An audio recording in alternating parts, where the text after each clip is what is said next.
What's up, everybody? Good morning. Happy Wednesday. And I wanted to go on a little bit of a fact-finding mission today. And I wanted to see what could be said about two young players on the Seattle Seahawks this season who are kind of going in different directions and kind of have the opposite things happening to them at the moment. But I wanted to actually see how good the good was and how bad the bad was. Now, and if that's a little bit confusing, just follow me through here. I'm talking about Boye Mafe and Derick Hall. And the reason why I'm lumping those two guys into the same group is because both guys were day two edge players. They are both players that the Seahawks drafted in day two. In fact, they both went in the second round within a couple of picks of each other, just in different years, to play the edge rusher position. So I wanted to take a look at those two players and compare them to other players that are in a similar boat to them. And obviously those two players are headed in different directions right now. Boye Mafe is doing awesome stuff this year. He's been one of our better players and he's headed in the right direction, whereas Derick Hall has been a disappointment, hasn't really done that much, and he seems to be headed in the wrong direction. Now, Derick Hall might be playing through some injuries that are affecting him. That might be part of the picture here, but excluding that, leaving that out for a moment, I wanted to examine Boye Mafe and Derick Hall through the lens of how do these guys stack up to other day two edge rushers that have gotten drafted over the last several years. So, Derick Hall has obviously not been productive this year, but I wanted to see how much of an alarm that should cause in the fan base when compared to other players in a similar position to him. And Boye Mafe's been great this year, but I also wanted to see how his awesomeness has stacked up to the relative awesomeness of other players in the same position. Because I think we all understand that the edge rushers that go in the first round, in the top 10, the top 5, the Will Andersons of the world, the Nick Bosas of the world, those guys, they tend to hit the ground running. These guys, second rounders, third rounders at the edge position, the general rule of thumb is that they're going to take a while before they get going. So I wanted to see if that was actually still the case across the NFL. So let's start with the Derick Hall conversation. And the question here is quite simply, does Derick Hall's lack of production as a rookie alarm us? Are we concerned about Derick Hall's long-term viability as a Seahawk because of what he's doing right now, which is not much? He's played 241 snaps. He has 8 QB pressures according to PFF, no sacks, and his PFF grade is abysmal. So he's been basically a non-impact player, very little impact. So I compared these statistics to other players who were drafted in the second round or the third round of their of the most recent draft, and tried to see if maybe Derick Hall isn't really all that different. Well, actually, in this draft class, Derick Hall is not stacking up terribly well because while there are some guys who are coming out of the gates very slow, like Isaiah Foskey has actually been less impactful than Derick Hall, and you've also got guys like DJ Johnson who hasn't really done anything yet, there are actually some guys in this class at the edge position who have come out and made a positive impact on their teams. BJ Ojulari of the Cardinals has played only a few more snaps than Derick Hall, but he's been far more productive as a pass rusher and a much more solid player for the Cardinals than Derick Hall has been for the Seahawks. Keon White's been okay. Thule may be the best of this group. Thule's played almost 700 snaps this year. Now, I understand that Thule's a little bit of a different kind of player from a Derick Hall. Thule probably couldn't do edge work in a 3-4 or whatever our defense is. I don't know if it's a 3-4. I don't know if whatever you want to call it. Thule would probably play a different role because he's a different kind of player. But look at his production. He's got almost 50 QB pressures. He'll probably get there by the end of the year. And 4.5 sacks, good PFF grade. He's probably the standout here. You've also got guys like Zach Harrison, who's done at least a little bit better. Yaya Diaby's actually been awesome. Byron Young for the Rams has been great for them. Maybe he's the most impressive.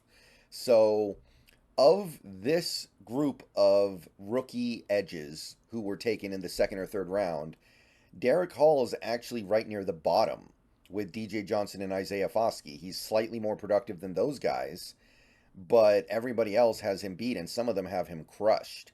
So the 2023 comparison, not so good for Derick Hall, but I wanted to go beyond that. I wanted to look at some other recent years and do the same thing.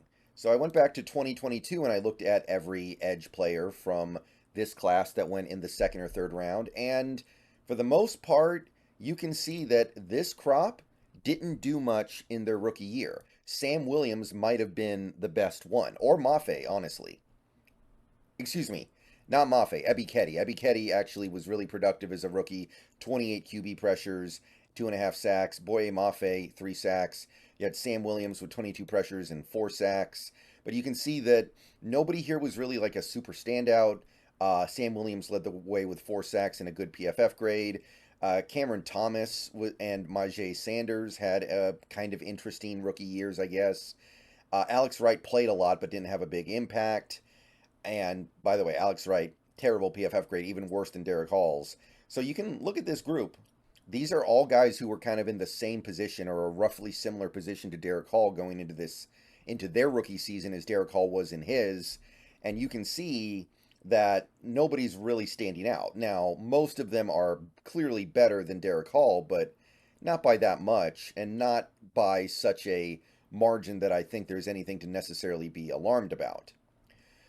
2021, we go back and do the same exercise. There's one guy, Azeez Ojulari of the Giants, played a lot as a rookie, 8 sacks, 42 pressures. He was great. He was something pretty special as a rookie, actually. But other than that, everybody else was pretty quiet. Ode Yingbo of the Colts basically did nothing as a rookie. Carlos Basham Jr. had 2.5 sacks, not terrible. Chauncey Golston might have been the second best, over 400 snaps and 23 pressures, but only 1 sack. You had a guy like Baron Browning, who we're going to come back to later. He was basically invisible as a rookie. 4 pressures, 0 sacks, less than 225 pressures. So, other than Ojulari, who had a very standout rookie year, you can see that most of these guys are just kind of hanging around too. Joseph Asai did not play as a rookie at all, actually. So he's bringing up the rear here, but none of these guys are really standing out except for Ojulari. And then I wanted to do the same comparison for 2020 to just continue to run things through and be sure that this is a trend that still exists in the NFL. And the answer is mostly yes. In 2020, you had Grossmatos, who, I mean, it was an okay rookie year, 20 pressures, 2.5 sacks, but not a big impact.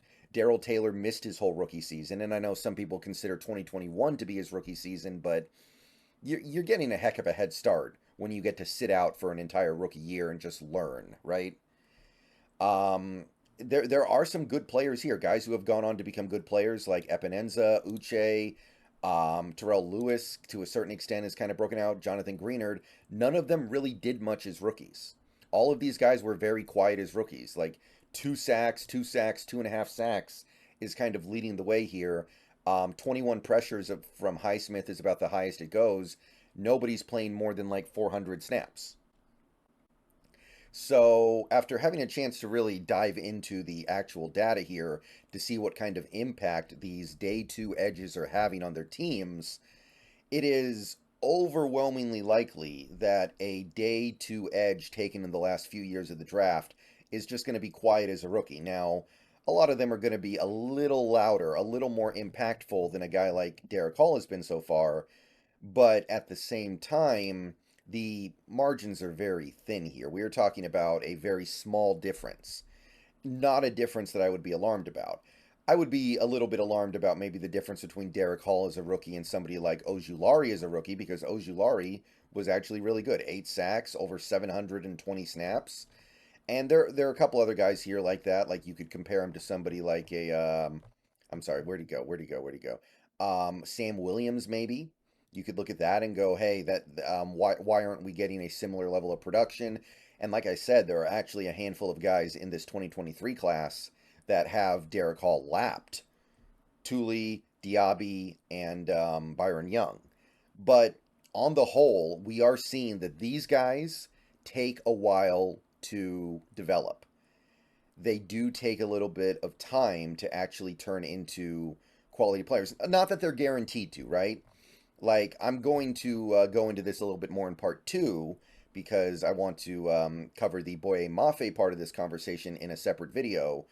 But a decent chunk of these guys have gone on to become much better players in their second year. And that's the Boye Mafe part of this conversation, but not all of them. Some of them are just not that good, I guess. Some of them are just kind of whatever players. Some of them aren't even in the NFL anymore. So this is not a guarantee of future success for Derick Hall, but I do think it's an indication that while Derick Hall has clearly been disappointing this year, and that we wish we were getting something out of him because we kind of need him, if you take a look at his peers at his position, at his rough draft position, again, just anytime during day two, it's really not all that unexpected. Most of these guys do not have big impacts. On average, maybe you get like one big impact rookie edge rusher from day two a year. And for actually a couple of the years that I looked at, there wasn't even one of them. Like 2020, the best is probably Gross Matos or Highsmith. And both those guys were very, very quiet as rookies. All right, so let me know what you guys think down below. I just wanted to run Derick Hall's rookie season through the ringer here and see if this is something to actually be alarmed about yet. My evaluation is no, but that doesn't mean this isn't disappointing, if that makes sense. See you guys later. Go Hawks.